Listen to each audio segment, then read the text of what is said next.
د فلم په شروع کې مونږ یو کس ګورو چې په واورو کې خښ دی، خو ناڅاپه هغه په هوا کې اوچت. حیرانونکې خبره دا ده چې هغه لا ژوندی دی.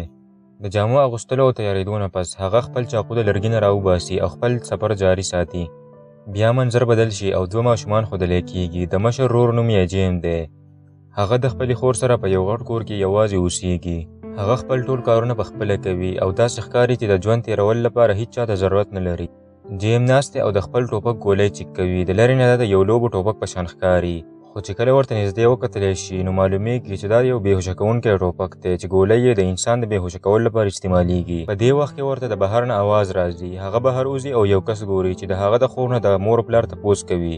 هغه سړی د جیم نه هم دا تپوس کوي، خو جیم بې د جواب ورکولو خپله خور اخلي او کور ته ننوځي. د یو غټ سړي په شان هغه کور په سمه توګه بندوي او بیا د خپلې خور سره لوبې شروع کوي. په دې وخت کې موږ عجیبه مخلوقات ګورو چې کور ته د ننوتلو کوشش کوي، خو دا کور بلټ پروف دی او هغوی دننه نشي راتلی. دا ټول زومبیان دي چې غواړي دا ماشومان وخوري. په اوسنۍ زمانه کې په کومه دنیا کې چې جیم او د هغه خور اوسېږي هلته صرف 1% د انسانان پاتې دي، نور هر څه زومبي وایرس ختم کړي دي. جیم او د هغه خور د دې زومبیانو نه نه یریږي، ځکه چې دا اوس د هغوی د روزانه ژوند یوه حصه جوړه شوې ده.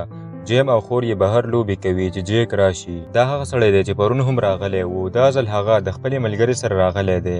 هغه جینۍ په مینه د جیم خور اوچتوي، خو جیم ورباندې غوسه کېږي او ورته وایي چې دا کوزه کړه. بیا هغه جوړه د جیم نه د هغه د مور پلار تپوس کوي. جیم ورته وایي چې هغوی د سودا راوړلو لپاره تللي دي. دا خبره چې هغوی واوري نو ورته وایي ښه ده، یاره مه کوئ، موږ تا ته نقصان در رسولو لپاره نه یو راغلي. تر څو چې ستا مور پلار راځي موږ به ستاسو خیال ساتو.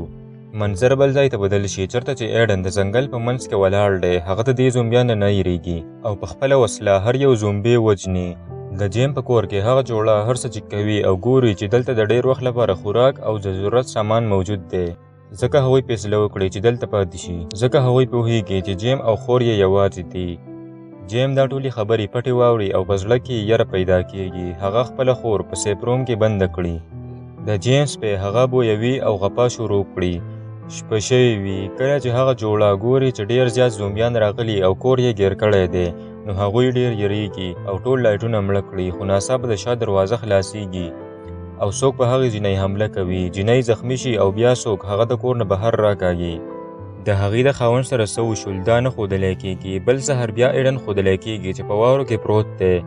کله چې هغه په هوش کې راشي نو پوهه شي چې په یو دام کې نښتی دی. کله چې ځان خلاصوي نو ګوري چې د جیم خور ورته نږدې ولاړه ده او خاندي.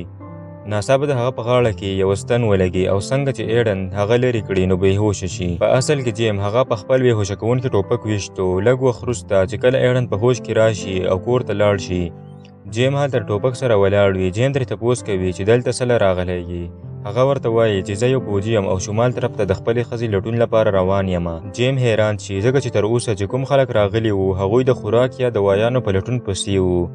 ایډن اولنی کس دی چې د خپلې ښځې په لټون پسې وتلی دی. جیم په هغه یقین وکړي او دننه یې بوځي. دننه جیم ورسره یو فیصله وکړي. زموږ د کور بجلي بنده ده، که تا په ټریډمیل باندې منډه وهلو سره بیټري چارج کړي نو زه به تا ته دوایانې، خوراک او د اوسېدو ځای درکړم. ایډن راضي شي او د مور پلار په باره کې تپوس کوي.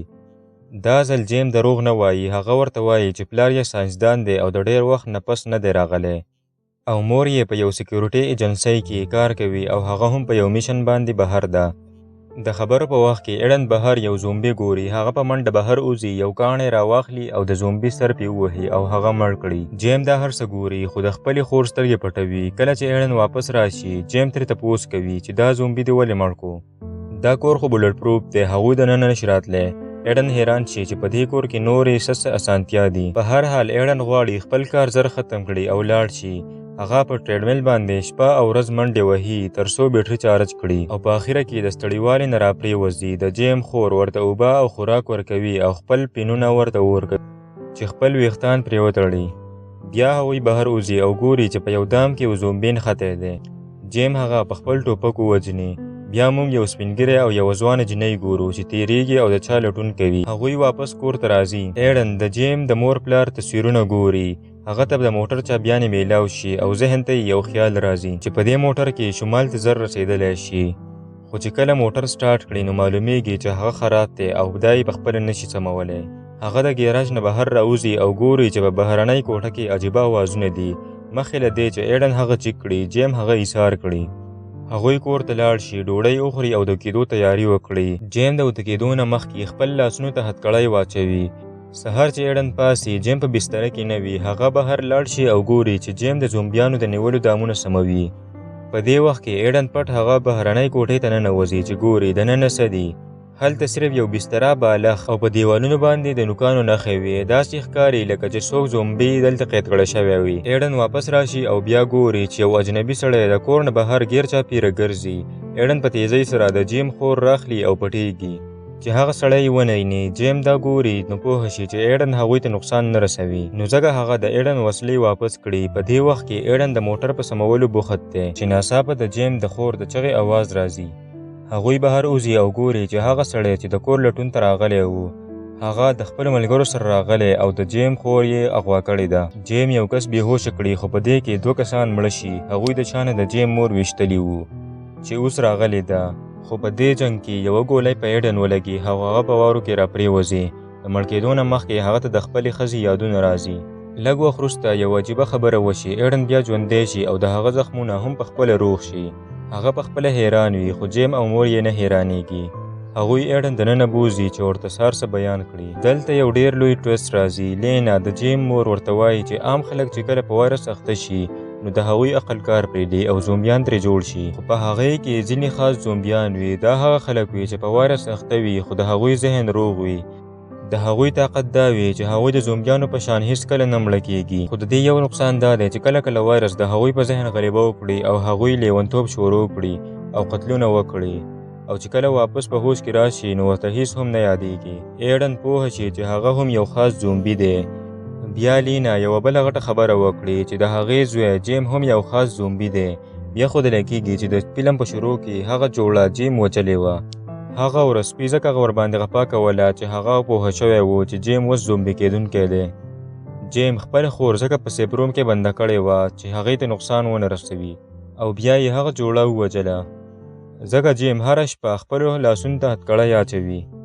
ایډن بیا د خپلې ښځې په باره کې خوب ګوري چې هغه په وینو ککړه ده او یو مړ ماشوم بې په لاس کې دی. هغه په ژړا شي. لینا راشي او ورته خپله قصه وایي. هغې وویل چې کله یې 2 ماشومان پیدا شول نو هغوی د زړه په بیمارۍ اخته وو.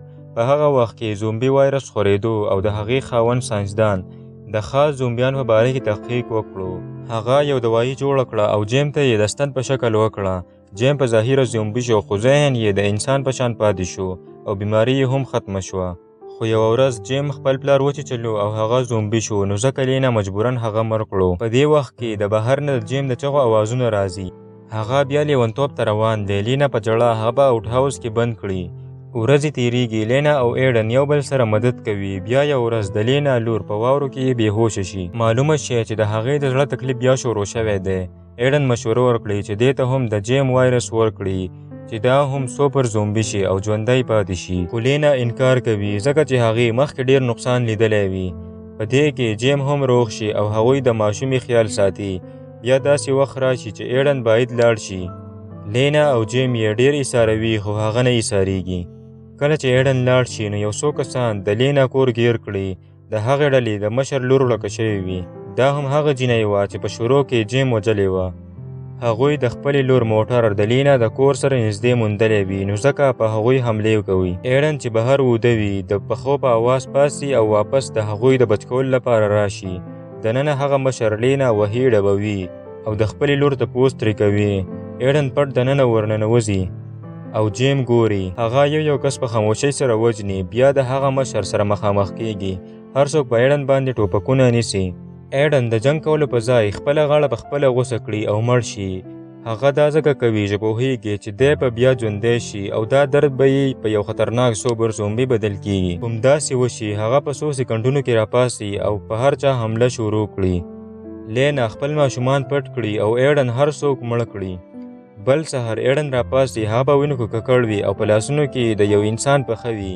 هغه پوه شي چې دا ډېر خلک وژلي دي. کور ته چې ننوځي ګوري چې لینا ورته خط پرېښی دی. هغې لیکلی وي زه د خپلو ماشومانانو سره شمال ته روانه یم. که قسمت وي نو بیا به میلاو شو ځکه زه پوهیږم چې ته هم شمال ته راځې. ایډن د تلو لپاره سامان تیار کړي. بهر مونږ ګورو چې د هغه ګینګسټر لور هم زومبي شوې ده او نور زومبیان وژني او په دې سره قصه ختمه شي.